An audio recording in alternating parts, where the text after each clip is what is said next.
Buenas tardes, queridos amigos. Vamos a hablar el día de hoy del 13 de septiembre. El 13 de septiembre de 1810 se crea el Congreso Nacional de Anáhuac de la América Mexicana en la ciudad de Chilpancingo por Morelos. Pero ¿cómo era la sociedad, la población durante esa época y casi todo el siglo XIX? Contaban con distintas maneras de vivir. El 68% vivía con 50 pesos aproximadamente anuales, el 22% entre 50 y 300 pesos, el 10% con una riqueza impresionante. El comercio estaba acaparado por los españoles, por los peninsulares, y después de la independencia, por los extranjeros recién llegados, incluso la industria y la minería. Los usureros se enriquecieron por los préstamos que hicieron al gobierno empobrecido, pero al gobierno independiente. Los criollos sostuvieron el dominio de la agricultura y algunos incursionaron en el comercio y en menor forma en la minería. Las comunicaciones propiamente estaban controlados por la familia Escandón, ya que ellos crearon la compañía de diligencias. En la época colonial eran los arrieros y los peninsulares los que controlaban las comunicaciones. La iglesia tenía un poder muy grande y con la independencia tuvo un poder mayor que en la época virreinal, aunque fue debilitada por los empréstamos que le hacían los gobiernos en cada una de las actuaciones que tenían de los generales que se insubordinaban o armaban una revolución. Se funda la Academia de Medicina en 1838 y en 1840 compran la Asociación de Médicos o la Sociedad de Médicos el palacio que era de la Inquisición para crear la Escuela Nacional de Medicina. Se funda la Academia de Letrán, el Ateneo Mexicano, que fueron las instituciones de difusión de las ideas junto con el Colegio de San Gregorio. El Colegio de San Gregorio estaba ubicado en lo que es el Mercado Abelardo Rodríguez, aunado a los institutos literarios. La Universidad Real y Pontificia cambia de nombre con el México independiente como Universidad Imperial y Pontificia de México, y cuando derrocan al Imperio de Iturbide como Universidad Nacional y Pontificia, la cual es cerrada en 1833 por don Valentín Gómez Farías. En 1853 se funda la Escuela de Agricultura y Veterinaria y la de Comercio y Administración, la actual es la del Instituto Politécnico Nacional, desde esa época. La Constitución de 1854 implanta la enseñanza libre y la investigación en la docencia, y con una investigación responsable. Y con la Constitución del 57 se crea la República Federal y laica. Las leyes del 54, que son muy modernas, las hace Lares, un abogado que va a ser un genio de los conservadores y que va a crear el primer código de comercio, y posteriormente va a ser el presidente del imperio o el presidente del Estado, presidente del Consejo de Estados, puesto que le ofreció Maximiliano a Benito Juárez y que él lo rechazó. En 1853 se funda la Universidad de Guadalajara. La lucha contra los estamentos, que era la división entre los miembros de la sociedad de acuerdo con su origen racial, se va a dar muy fuerte desde el momento de la independencia que Hidalgo inicia la gesta libertaria. Los obrajes son los talleres que se dedican a la producción de cerámica, de talavera, textiles, vidrios, etc. Y era sobre lo que estaba basada la industria en México. Los filones y yacimientos que contienen metales o minerales situados en algunas de las capas de terreno que están siendo objeto de explotación minera llegan a detenerse por la guerra de independencia y son los extranjeros los que van a invertir, sobre todo los ingleses y los alemanes. Los estancos son actividades económicas que controlaba directamente primero la corona y luego los gobiernos de los estados. O sea, para pasar de un estado a otro había que pagar el derecho de alcabala o de estanco. Y la economía, que había sido pujante y brillante en la Nueva España, queda estancada. Primero, por la aplicación de las leyes borbónicas y por las reformas borbónicas, por la consolidación de los vales reales, que es los préstamos que otorgaba la Iglesia a la población, a los agricultores, a los mineros, a los comerciantes.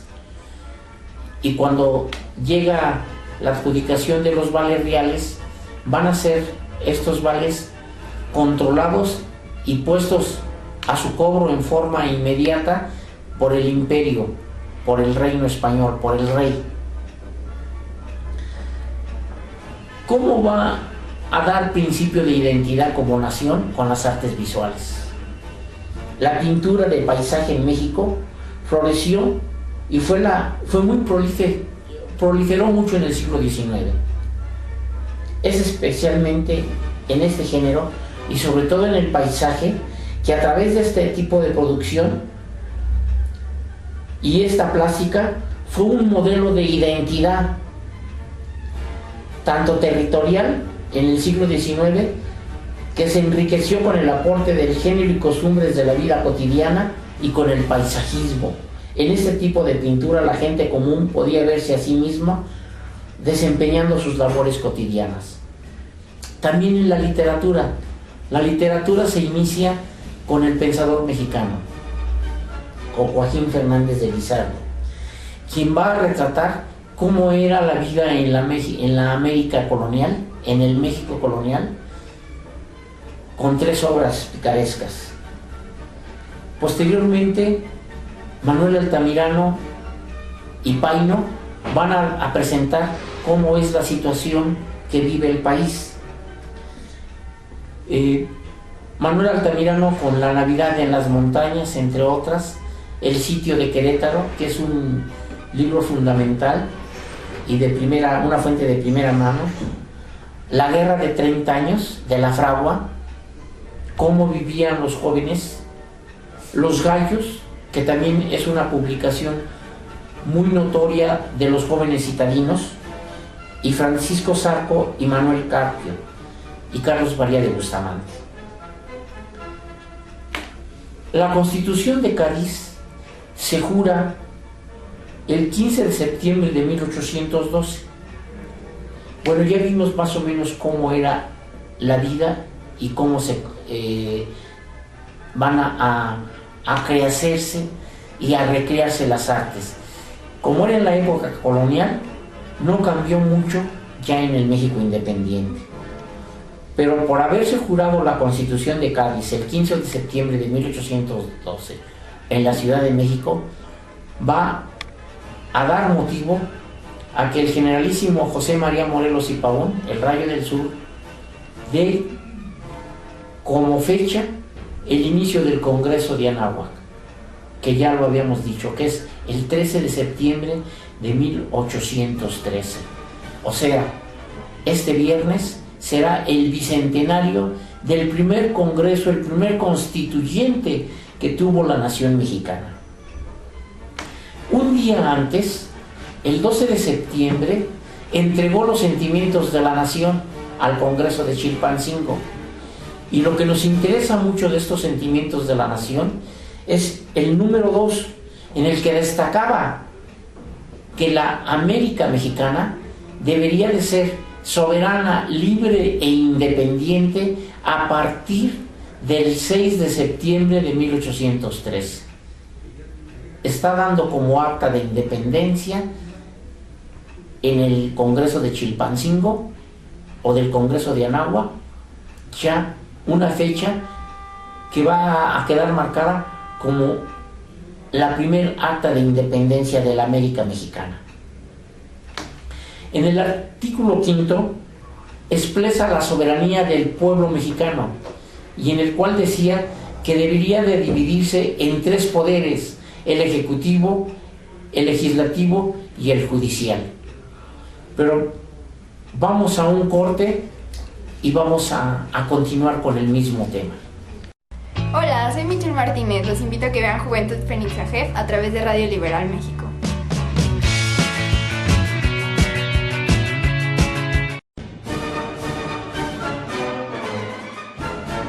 Apuntes para la historia de la masonería en México, por Radio Liberal, desde la óptica de Carlos Ramos Avilés, un programa para conocer el pasado y comprender el presente de la masonería mexicana. Todos los lunes por Radio Liberal México, voz al libre pensamiento.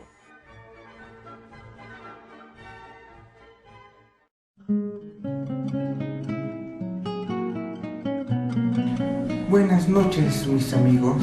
Soy Sasha Lira y os vengo a invitar a que vean El Rebozo de la Llorona, aquí en Radio Liberal México. Es cuanto. Todos me dicen el negro Llorona.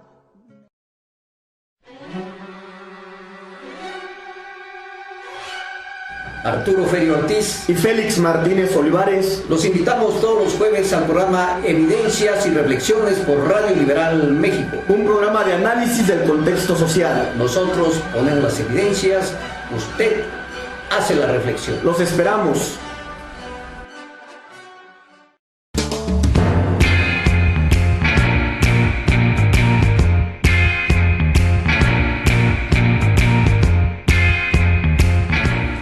Hola queridos amigos, mi nombre es Norman Patrón y los invito a escuchar La Discoteca Bipolar aquí en Radio Liberal.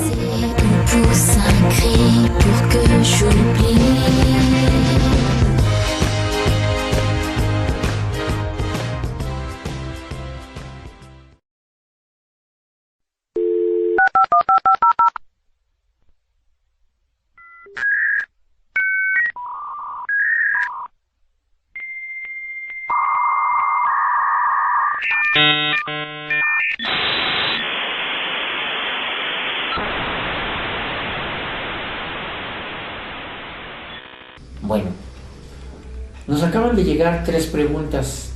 La primera, que Hidalgo hablaba de las 3 Américas. ¿Cuáles eran las 3 Américas? Bueno, la América anglosajona, esa era una América. La América anglosajona eran las 13 colonias y el Oregón. El Oregón es lo que actualmente es el estado de Oregón, los estados del norte de los Estados Unidos como Washington y parte de Canadá. Esa era parte, el Canadá también y el Quebec francés también hablaba de la América, a esa América se refería Hidalgo. La otra América, la segunda América, era la América mexicana, que era de Cuba a Filipinas, inclusive la Luisiana y las 2 Floridas, la Nueva España, y que la Nueva España llegaba desde la Alta California y Nuevo México hasta Nicaragua. O sea, las colindancias de México eran con la Gran Colombia. Ya la Gran Colombia era el virreinato de Nueva Granada, que la Gran Colombia la va a crear Bolívar. Pero la lucha de las Américas hablan porque hay levantamientos también en 1810, en mayo, en junio, en agosto, en Sudamérica, y de esos levantamientos tiene conocimiento Hidalgo. Por eso hablaba de la unión de las Américas. Y hablaban de una unión de la América española, sin contar la América lusitana, que era el Brasil. Cuando invade Napoleón Portugal, el rey de Portugal se refugia en Brasil, y por eso es que el Brasil después se va a hacer independiente por el mismo rey, con el hijo del rey de Portugal que se convierte en emperador de Brasil, y no va a sufrir el Brasil luchas sangrientas como las que estuvo la América española, que fueron muy sangrientas. En México fue de 1810 a 1821, pero en Sudamérica llegó hasta 1829, 1830, dependiendo. Se consolida la revolución sudamericana con la derrota de Ayacucho de los españoles. En Bolívar estaba enfermo y manda al general Mariscal Sucre, y es el que derrota a los españoles en Ayacucho, y se consolida la independencia del Alto Perú, que es Bolivia, del Bajo Perú, que es el actual Perú, del Virreinato de Nueva Granada, que se va a convertir en la Gran Colombia, que es Venezuela, Colombia, Ecuador. Entonces, las guerras van a ser muy fuertes. Está, de alguna manera, contestada lo que eran las tres Américas y las islas. Los únicos dos países independientes en la América son las 13 colonias de los Estados Unidos y Haití, que se rebelan de los franceses. Después va a ser la Nueva España, el Virreinato del Perú, el Virreinato del Río de la Plata y el Virreinato de Nueva Granada. Esos son los que van a ser los que se van a consolidar al final. Va a ser a principio del siglo XX, va a ser Cuba y Puerto Rico, cuando son derrotados en la batalla de San Juan, en el Cerro de San Juan, en Cuba, las tropas realistas de España, en unión de los patriotas cubanos con la infantería de Marina y la caballería de los Estados Unidos, que ahí iba a pelear Teodoro Roosevelt. Entonces, fueron casi 90 años de lucha para independizarse de España. Ahora, la tercera pregunta era en relación a que si Morelos se consideraba un ciudadano más. Sí, pero hubo mucha gente que trató de seducirlo y lo hizo generalísimo. Y en el Congreso de Chilpancingo, cuando le ofrecían el título de Su Alteza Serenísima, que se lo habían ofrecido a Miguel Hidalgo en Guadalajara, en 1810, en noviembre y diciembre, él lo rechaza y dice que no, que él es un ciudadano más, un soldado más, y que se convierte simple y llanamente en el siervo de la nación. Pero él ya no habla de que viva Fernando VII. Él habla de un poder ejecutivo en el que él lo va a encabezar como militar y va a proteger al poder legislativo y al judicial. Y posteriormente, por estar protegiendo a esos poderes, va a mermar la fuerza de su ejército, y es como lo van a derrotar. Y lo van a capturar en noviembre de 1815. ¿Por qué? Porque él cubre y protege al poder legislativo y al poder judicial. Ahora, hay una pregunta que nos han dicho de que si Morelos era masón. Sí era masón. Para Morelos era muy importante que lo capturaron, porque tenía en jaque a los españoles y mandaron tropas regulares españolas para capturar y para enfrentarse. Y no nada más se dio la lucha de Morelos, sino se dieron muchas guerrillas. Hubo muchas guerras de independencia. Nos quieren decir que primero fue Hidalgo, que después lo secundó Morelos. aparte de Morelos, hubo otros luchadores. Pero Morelos es el que aglutinó más fuerte la lucha y le dio coacción, ideario político, ideología, pragmática legislativa con la Constitución de Apatzingán después, pero primero es el Congreso, y con la situación de crear la América Mexicana Independiente. Y por primera vez se va a utilizar el águila mexicana en la bandera y en el escudo de Morelos. Entonces, cuando es capturado Morelos, es capturado su archivo. Y en el archivo de Morelos van a encontrar todos los expedientes de los caballeros racionales, de los caballeros de San Juan, de los Guadalupe. Y como consecuencia van a cortar cabeza con esas logias. Los Guadalupe es una logia y es un proyecto de nación, pero de gente noble que estaba en la Ciudad de México y en la Ciudad de Puebla, y que estaban en el gobierno, en los ayuntamientos, y tanto había presbíteros como había abogados y había médicos. Los caballeros racionales, bueno, lo hizo una gran autoridad de Guadalajara, y los caballeros de San Juan van a ser abogados y doctores y rancheros, hacendados.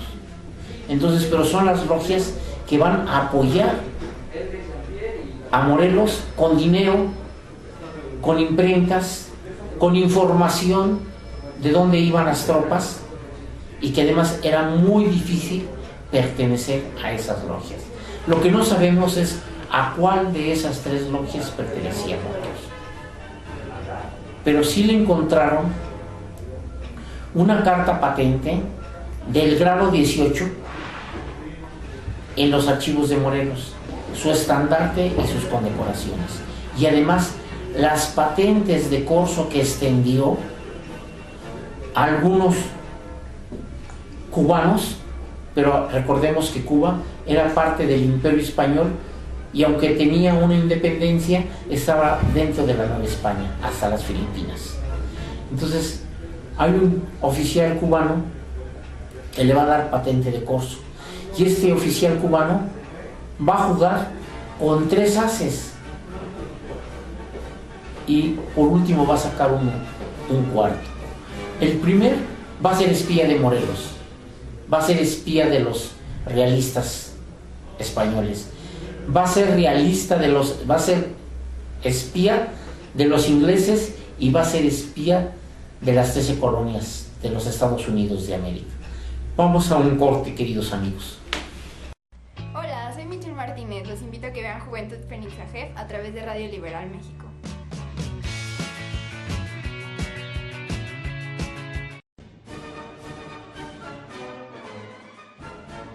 Apuntes para la historia de la masonería en México, por Radio Liberal, desde la óptica de Carlos Ramos Avilés, un programa para conocer el pasado y comprender el presente de la masonería mexicana. Todos los lunes por Radio Liberal México, voz al libre pensamiento.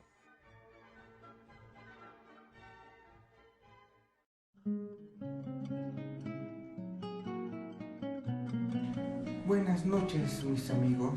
Soy Sasha Lira y os vengo a invitar a que vean El Rebozos de la Llorona, aquí en Radio Liberal México. Es cuanto. Todos me dicen el negro llorona.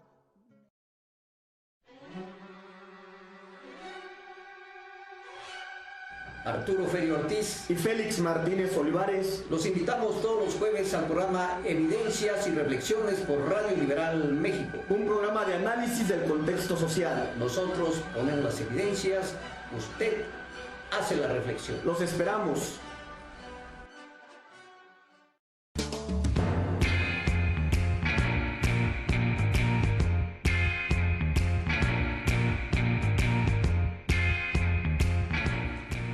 queridos amigos, mi nombre es Norman Patrón y los invito a escuchar La Discoteca Bipolar aquí en Radio Liberal.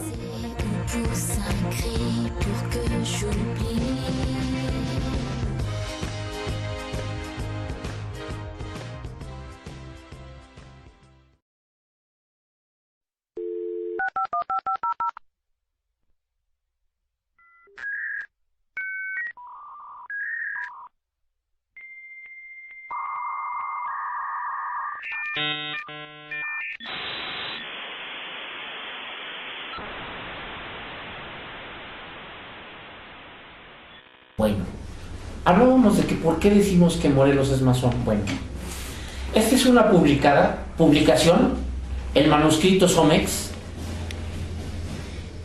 pliegos de la diplomacia insurgentes. Aquí está la fotografía de Morelos. Esto lo tenía el archivo Condumex, quien tenía el archivo de Morelos. El Senado de la República y Somex editan esto.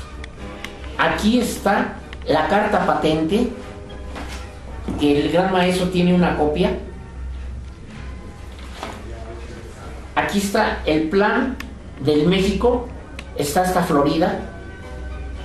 Hay un pedacito que es la entrada a la Luisiana, pero están las dos Floridas, México hasta Centroamérica, pero ya no aparecen las Filipinas, que también tenían que dar, eran ordenanzas de la Nueva España.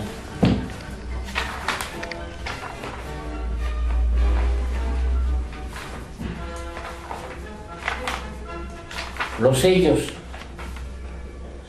los manifiestos. Entonces, esto es parte del archivo de Morelos. ¿Quién tiene estas fuentes ahora? Los originales. Ya lo hemos dicho en varias ocasiones. Están en el archivo Carso.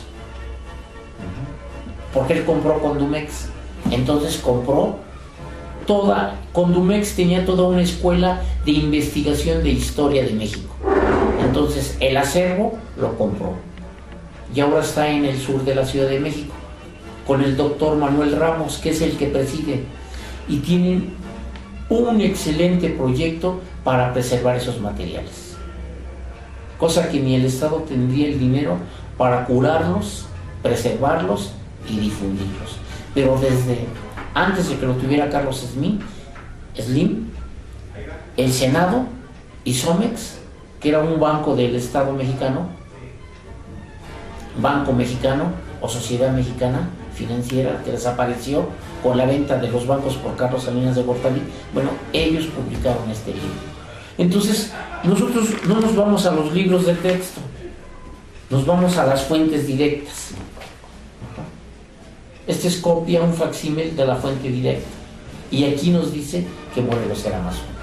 Ahora, también el público nos habla que si Morelos sería el primer presidente de México, es el primer presidente de México porque no lo quieren reconocer. Pero él era el presidente del Ejecutivo. Pero como presidente del Ejecutivo, él va a acuñar moneda. Va a acuñar, y su guerra va a sacar una estrategia de controlar las dos entradas fuertes para la Nueva España. El puerto de Acapulco, que se lo encargó el cura Hidalgo en Carácuaro, que tomara el fuerte de Acapulco, y él piensa también tomar Veracruz, pero es más difícil. Pero sin embargo, en el puente real, que después se convirtió en puente nacional, él se lo va a tener controlado durante muchos años. Guadalupe Victoria, hasta que va a ser perseguido y escondido. Ahora, Guadalupe Victoria es uno de los generales más distinguidos de Morelos, después de Matamoros y de Galeana. Es Guadalupe Victoria y Vicente Guerreros. Los dos son de la gente de Morelos. Y fíjense que no van a claudicar ni al final de la guerra. Cuando se da la entrada triunfante del ejército trigarante, no van a acompañar a Iturbide en la avanzada, van a ser discretos. ¿Por qué? Porque no están de acuerdo. Están de acuerdo en la independencia, pero no como se estaba llevando. Entonces manejan una discreción y van a ser el primero y el segundo presidente del país, pero son con el ideario de Morelos, de llevar los tres poderes, el ejecutivo, el legislativo y el judicial, y que la soberanía recaía en el pueblo. Bueno, vamos a un pequeño corte. Hola, soy Michelle Martínez. Los invito a que vean Juventud Fénix AGEF a través de Radio Liberal México.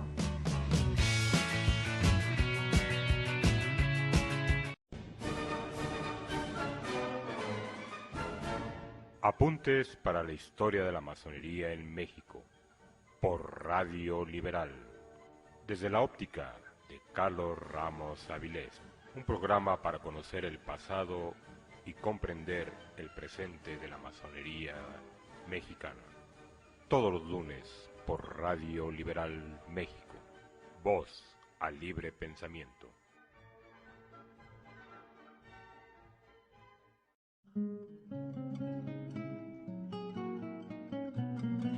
Buenas noches, mis amigos. Soy Sasha Lira y os vengo a invitar a que vean El Rebozos de la Llorona, aquí en Radio Liberal México. Es cuanto.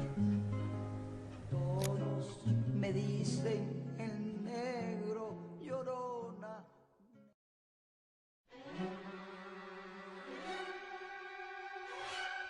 Arturo Ferio Ortiz y Félix Martínez Olivares. los invitamos todos los jueves al programa Evidencias y Reflexiones por Radio Liberal México. Un programa de análisis del contexto social. Nosotros ponemos las evidencias, usted hace la reflexión. Los esperamos.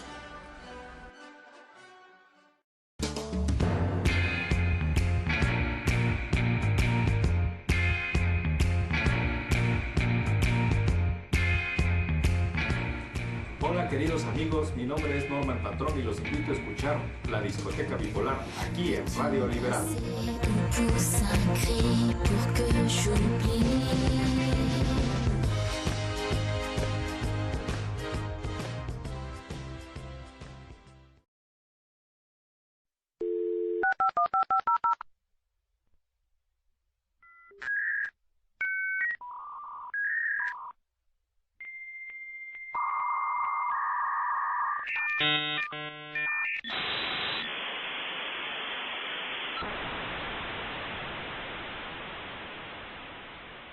El ideario revolucionario que van a manejar los hermanos yorquinos y los hermanos del Rito Nacional de Morelos, del Rito Nacional Mexicano, es la herencia genuina del ideario de Morelos, salvo con una palabra y con un párrafo.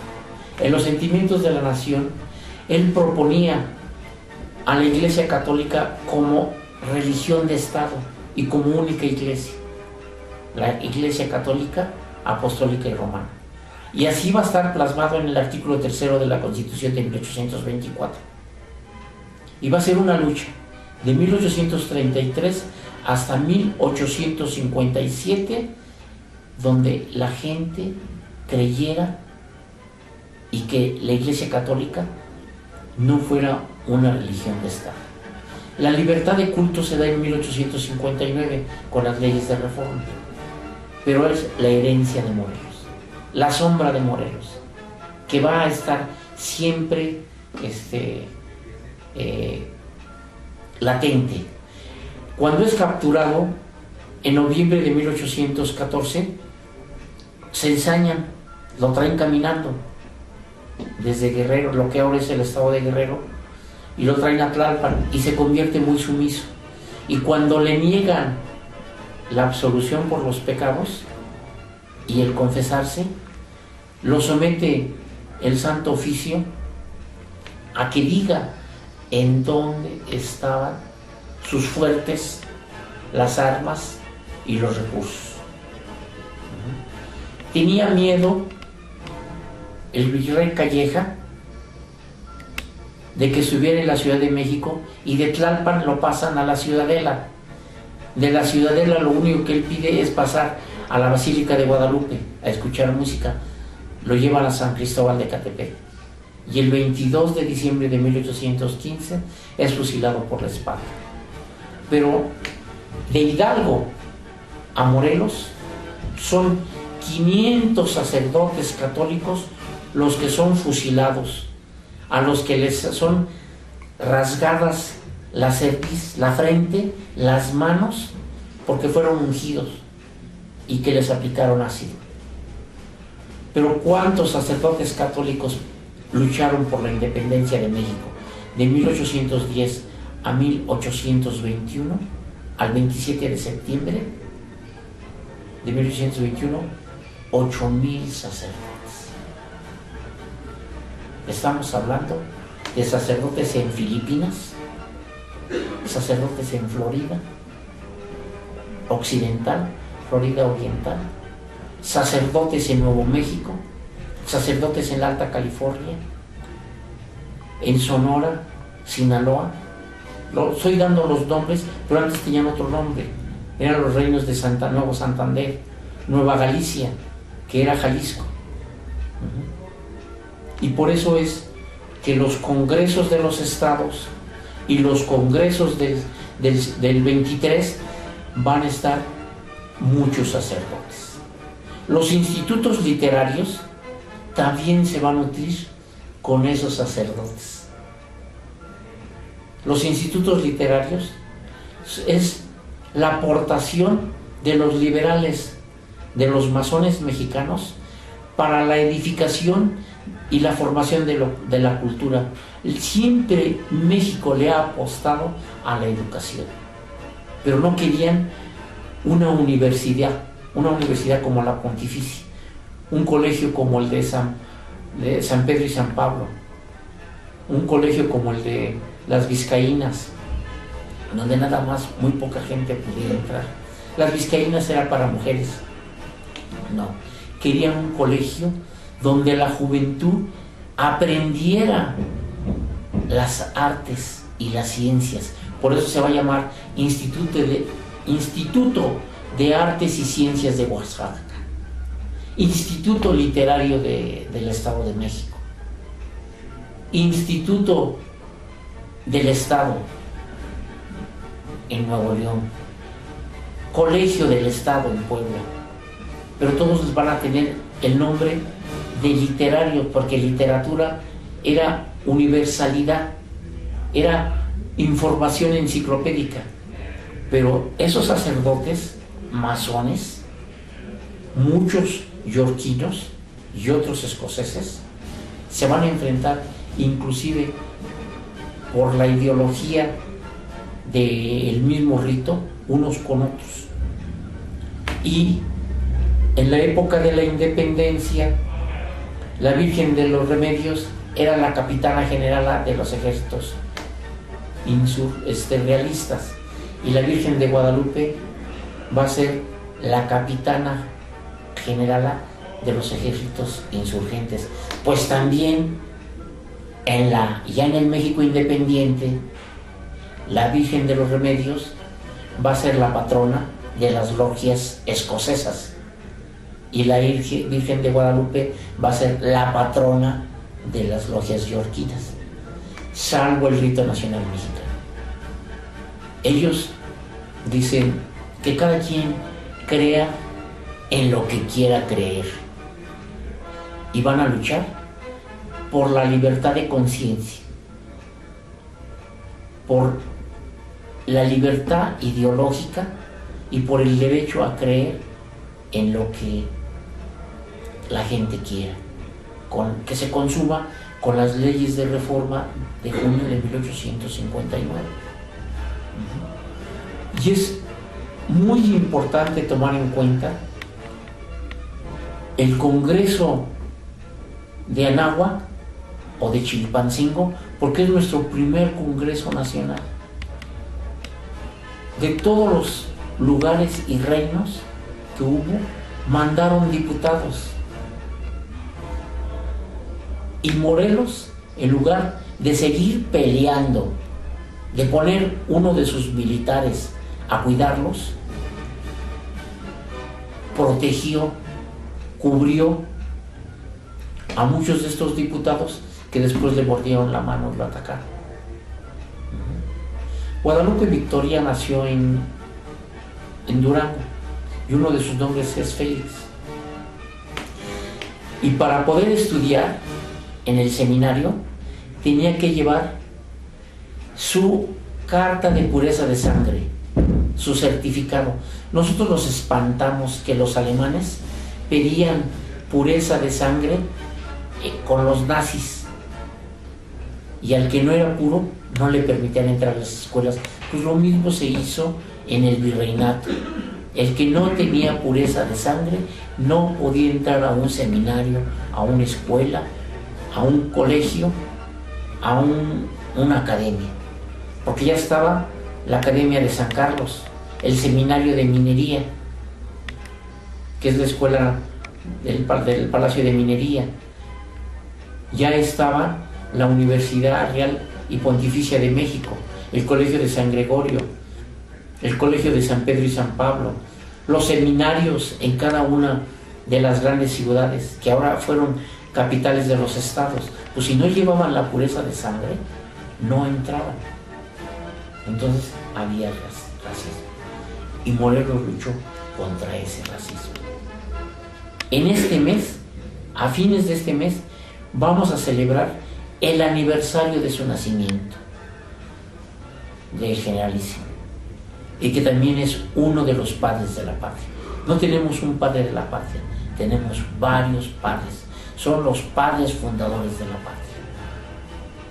Y queramos, nos guste o no nos guste, les guste a la gente, estén de acuerdo o no estén de acuerdo, las sociedades de pensamiento, las sociedades masónicas fueron las que dieron la revolución, y que empezó en el siglo XVIII en Londres y en Escocia, y llegó a México. Una de las primeras logias que se fundaron en España con autorización de la Gran Logia de Londres fue la de Cádiz, y ahí se da la Constitución de Cádiz.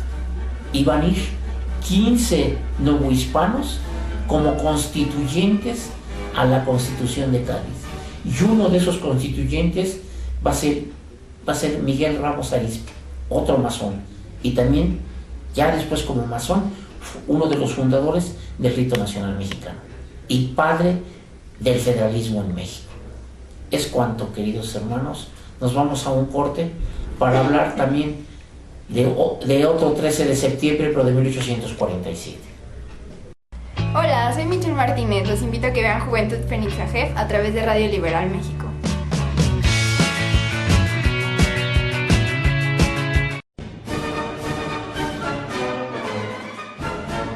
Apuntes para la historia de la masonería en México, por Radio Liberal, desde la óptica de Carlos Ramos Avilés, un programa para conocer el pasado y comprender el presente de la masonería mexicana. Todos los lunes por Radio Liberal México, voz al libre pensamiento.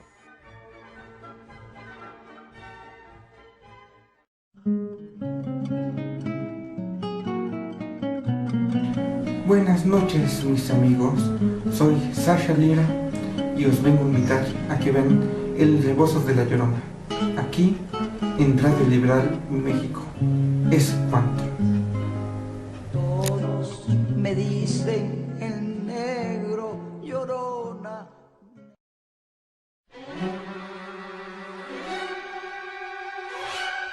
Arturo Ferio Ortiz y Félix Martínez Olivares. los invitamos todos los jueves al programa Evidencias y Reflexiones por Radio Liberal México. Un programa de análisis del contexto social. Nosotros ponemos las evidencias, usted hace la reflexión. Los esperamos.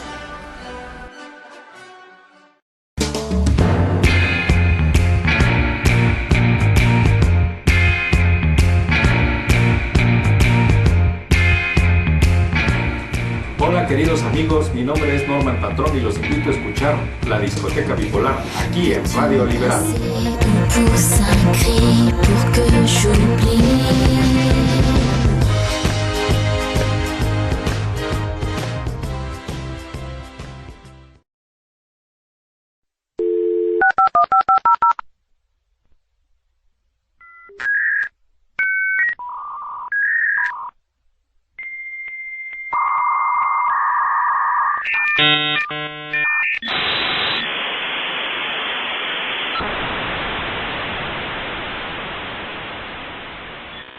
El 13 de septiembre de 1847 es la gesta de los aguiluchos de Chapultepec. Y otro de los generales de Morelos le toca el honroso cargo de defender el castillo, el general Nicolás Bravo. Quitan al director, que es el general Monterde, y manda Santana al general Bravo, a todos los generales que les tenían miedo, los manda a batallas, a enfrentarse a los Estados Unidos, pero no les da el apoyo, los deja morir solos. Luego lo hablamos en el programa anterior. Ni 2000 soldados entre cadetes y tropa y voluntarios fue la gesta del 13 de septiembre.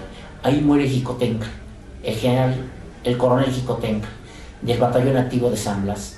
Esa batalla es cruenta y nos salva, nos cubre dentro de nuestra desnudez de la guerra de conquista de los Estados Unidos. Y el que va a estar al frente de esos cadetes es Nicolás Bravo, el hijo de Leonardo Bravo, que Morelos le entregó más de 300 españoles para que los sacrificara y los matara, en venganza de que a su padre Leonardo Bravo le habían aplicado la muerte del Garrote Vil. Y el general morelense no porque sea de Morelia, sino por Morelos, les otorga el indulto y participa en una de las gestas más heroicas y que ha cubierto nuestras desnudeces. Porque muchos dicen que es una batalla pírrica. Ahora hay historiadores y algunos líderes protestantes, y me acuerdo también de un presidente mormón que dijo que andaban borrachitos los niños héroes que les habían dado pulque. No. Llevaban barricas de aguardiente para los heridos, y antes de la batalla tenían que tomar un trago caliente. ¿Y qué les van a hacer? ¿Cafecito? ¿O van a hacer atolito? Para que la artillería contraria vea dónde están las fogatas y ataque. Entonces se les daba un sorbo de algo caliente para el estómago. A los yanquis, lo que dice Guillermo Prieto, la diferencia es que ellos sí llevaron whisky suficiente y bastante comida y parque estatalizado. Nosotros teníamos de chile, de dulce y de manteca nuestras armas. Pues recordemos una vez más la gesta del 13 de septiembre de los cadetes del heroico colegio militar que murieron por la patria y por la grandeza de la patria. Es cuanto, queridos hermanos. Este fue un programa de apuntes para la historia de la masonería en México. Carlos Ramos Avilés, su anfitrión, los saluda y se despide. Salud para todos. Es cuanto.